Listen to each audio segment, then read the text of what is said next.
Faisal Mahmood was a structural engineer, 29 years old, graduated top of his class from the University of Engineering and Technology in Lahore. He spoke 3 languages. He had turned down a position in Dubai because the NEOM recruiter promised something better: higher salary, career advancement, a chance to build the future. He arrived at the NEOM construction site in March 2023. 8 months later, his family received a phone call from a number they didn't recognize. Faisal was dead. The caller identified himself as a representative of the subcontracting company. He offered condolences. He did not offer compensation. He did not explain how Faisal died. The death certificate arrived 3 weeks later, written in Arabic. Cause of death: cardiac arrest. This is the story Saudi Arabia does not want told. In this video, I will expose what happened to a qualified professional who went to build NEOM and came home in a coffin. I will reveal how the subcontracting system allowed his employer to avoid every obligation to his family. And I will show you why his case represents thousands of others, workers who died building Saudi Arabia's vision, whose families received nothing. Not compensation, not answers, not even a translated death certificate. The numbers tell a story of systematic abandonment. According to Fair Square, compensation for worker deaths in Saudi Arabia averages between $2,000 and $5,000 when it is paid at all. But in a significant percentage of cases, families receive nothing, zero. Fair Square's research found that approximately 30% of documented death cases resulted in no compensation whatsoever. 30%. 1 in 3 families burying a son who died building Saudi Arabia's mega projects and receiving not a single dollar. Faisal's case illustrates how the system produces this outcome. He was not employed directly by NEOM. He was employed by a subcontractor, a small Saudi firm operating 4 corporate layers below the NEOM Master Agreement. 4 layers of corporate separation between Faisal and the entity responsible for the project. When he died, his family attempted to contact NEOM directly. They were told NEOM had no employment relationship with their son. No employment relationship, despite working 12-hour days on the NEOM construction site, despite wearing a NEOM-branded safety helmet, despite living in NEOM project housing. No relationship. That is, government speak for we structured the contracts specifically so that when someone dies, nobody at the top is responsible. The subcontracting system is not an accident. It is liability architecture. Faisal's family then contacted the subcontractor that had directly employed him. The company acknowledged his employment, but stated his contract had expired upon his death. Contract expired upon death. His family's lawyer told the Associated Press this clause effectively eliminates any posthumous obligation. No death benefit, no life insurance payout, no repatriation cost coverage. The contract treated his death as an administrative event, not a human tragedy. His family's lawyer examined the contract and found a clause designed to extinguish every obligation the moment a worker dies. Administratively invisible. A 29-year-old engineer dies on a construction site and the paperwork is designed to make it as though he was never there. His family paid for the body's repatriation themselves. $1,200 to fly their son home from Saudi Arabia to Lahore. Money borrowed from relatives. The recruitment agency that placed Faisal charged him $4,200 in fees before departure. That debt was secured against his family's home. The fee covered visa processing, medical clearance, flight, and the agency's commission. Standard practice across South Asia. The worker pays for the privilege of being placed in danger. When Faisal died, the agency demanded the remaining balance.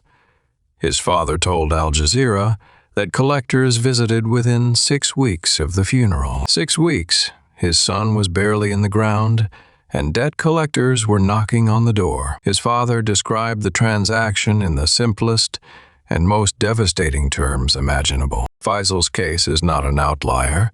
It is the system functioning exactly as designed.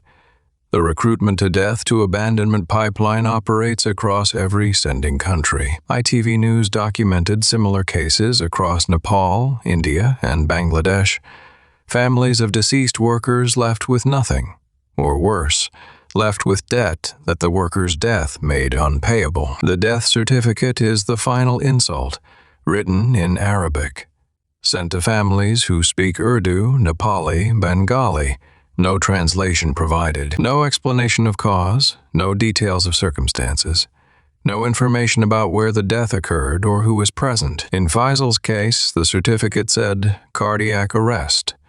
His family hired an independent doctor to review it. The doctor said cardiac arrest in a 29-year-old with no cardiac history is not a diagnosis. It describes what happened, not why. Without an autopsy, the why is permanently buried. The timeline of Faisal's employment reveals the warning signs that were visible and ignored. In March 2023, he arrived at the project site. His phone was confiscated within 24 hours. His passport collected during intake processing. By May, he had managed to send a message to his brother through a colleague who was traveling to Jeddah. He described working conditions he called dangerous. 12-hour shifts, extreme heat, insufficient water. In August, his family received their last communication, a brief voice note sent through a worker who was leaving the project. Faisal said he was tired but okay. Between August and November, 93 days of complete silence. His family contacted the Pakistani embassy in Riyadh in October. The embassy contacted the employer. The employer said Faisal was working and in good health. 3 weeks after that assurance, he was dead. The employer, who confirmed he was in good health in October, reported his death in November. No explanation for the discrepancy. Several factors enabled this outcome and continue to enable it across thousands of similar cases. First, the subcontracting system. 4 corporate layers between the worker and the project owner means 4 opportunities to deny responsibility. Second, death-triggered contract termination. The clause that ends all employer obligations upon death exists in virtually every Gulf construction contract. It is standard. It is legal. It is designed to eliminate liability. Third, no mandatory life insurance. Saudi Arabia does not require construction companies to provide life insurance for migrant workers. The richest construction projects in human history operate without basic death coverage. Fourth, no mandatory autopsy. Without determining the actual cause of death, families cannot pursue wrongful death claims. The cardiac arrest classification closes every legal avenue. Finally, embassy limitations. Pakistani diplomatic staff in Riyadh cannot visit construction sites without Saudi permission. They cannot compel employers to provide information. They are reduced to sending letters that go unanswered. The digital suppression compounds the legal abandonment.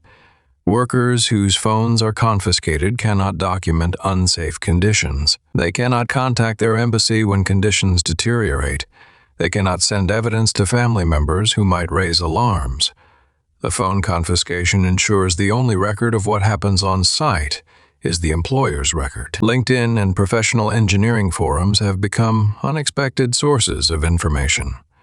Pakistani engineers who return from Gulf projects have posted detailed accounts of conditions. Several posts describing NEOM specifically were removed after legal threats from Saudi law firms. The removal confirms what Saudi Arabia considers dangerous: first-hand professional testimony. Twitter and Reddit have become alternative archives. Anonymous accounts posting fragments of evidence, photographs of conditions, screenshots of internal communications. Each post risks retaliation. The pattern is consistent. Evidence surfaces, legal threats follow, content disappears. The cycle repeats. But each time, copies survive on mirror sites and archive platforms. One Pakistani civil engineer who spent 14 months on a NEOM subcontract spoke to researchers from Dawn. He described safety standards that existed only on paper. He described a safety culture where documentation existed to protect the company, not the workers. Incident reports that disappeared, injuries reclassified, complaints answered with threats. This is not negligence. This is a system designed to suppress evidence of its own failures. The consequences for Faisal's family mirror thousands of similar cases across Pakistan, Nepal, India, and Bangladesh. His father is 63 years old. He mortgaged the family home to pay the recruitment fee. Faisal was supposed to pay it back within the first year of work. Now, the debt remains. The income is gone. The mortgage payments continue, and the agency's lawyers have filed for seizure of the property. Faisal's younger brother, 22 years old, has applied to a Gulf recruitment agency. He told Al Jazeera he has no choice. The family needs income. The debt must be paid. The cycle feeds itself. One brother dies. Another is recruited to pay the debt. The system that killed the first now profits from recruiting the second. ITV documented at least 7 families across Pakistan and Nepal, where a second family member had been recruited to Gulf construction within 12 months of a worker death. 7 families trapped in a cycle where death creates the economic pressure that sends the next person into the same danger. At the government level, Pakistan's response has been minimal. The embassy in Riyadh processes death cases but has no authority to compel investigation or compensation. Pakistan receives over $7 billion annually in remittances from Saudi Arabia. Publicly challenging the kingdom on worker deaths risks that revenue stream. What does Saudi leadership know about cases like Faisal's? Internal project safety records almost certainly document the conditions that contribute to worker deaths. Those records have never been made public. What does NEOM's leadership know about the deaths occurring on their construction sites? The subcontracting structure is designed precisely so that the answer to that question is plausible deniability. What happens when the most expensive construction project in history is also the most dangerous workplace on Earth, and nobody at the top claims responsibility? This is the fundamental question of the NEOM project. Not whether the mirror walls will be built, but who pays when the builders die. To be fair, Saudi Arabia has announced reforms, kafala modifications in 2021, a new labor dispute mechanism in 2023. But Human Rights Watch found no evidence that compensation practices have improved. ITV confirmed families still receiving nothing. As recently as 2024, the gap between announced reform and lived reality grows wider with each investigation. Reform on paper, abandonment on the ground. The reform that would matter most is mandatory employer-funded life insurance.